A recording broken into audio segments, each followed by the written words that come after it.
Rep. Frederica S. Wilson DFLA. Photos Jacqueline Martin App. Everyone's a liar this week, depending on whom you ask. It started when President Trump falsely accused his predecessors of failing to call the families of deceased soldiers. Maybe it would have ended there too, if Rep. Frederica S. Wilson DFLA hadn't said that Trump dishonored one of those soldiers in his own call with one of her constituents. But she did, and Trump, without any evidence, called her a liar in turn.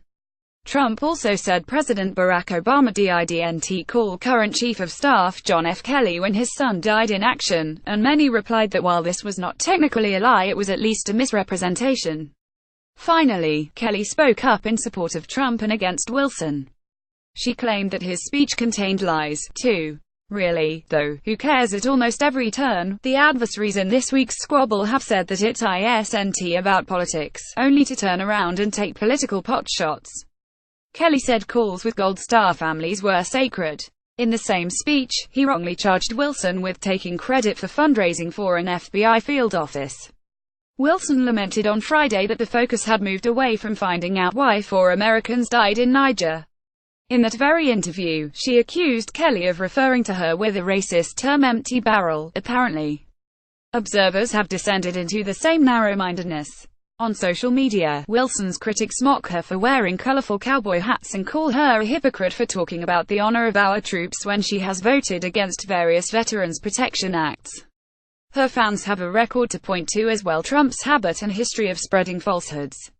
They've invented a hashtag to show why I believe Frederica, and their enemies have seized on it too to tell the world why they don't. Trump was wrong to turn a question about whether he had spoken with soldiers' families into an opportunity for Obama bashing. He was also wrong to use Kelly's dead son to prove his point. Wilson, too, may have been wrong to transform a family's pain, even if she shared in it, into another black mark against a president she probably deplores. But continuing to talk only about who isn't a liar is wrong, too. It relegates the tragedy of these soldiers' deaths to the status of a sideshow. Of course, soldiers' deaths are political. If they weren't, there would be no need for the President of the United States to make these phone calls in the first place.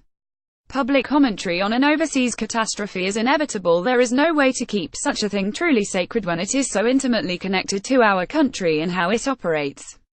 But there are ways to talk about these deaths that don't rob them of their meaning with a never-ending he said, she said. The country needs to know why Sergeant David Johnson and 3 others came home in coffins, and that was where Trump should have started. We should also ask why we are engaged in the conflict that caused their death. We could discuss to what extent the president is responsible for either, and to what extent any president is responsible for the deaths of soldiers during his time in the Oval Office. That last conversation also probes the role of the president as consoler-in-chief in the worst of times.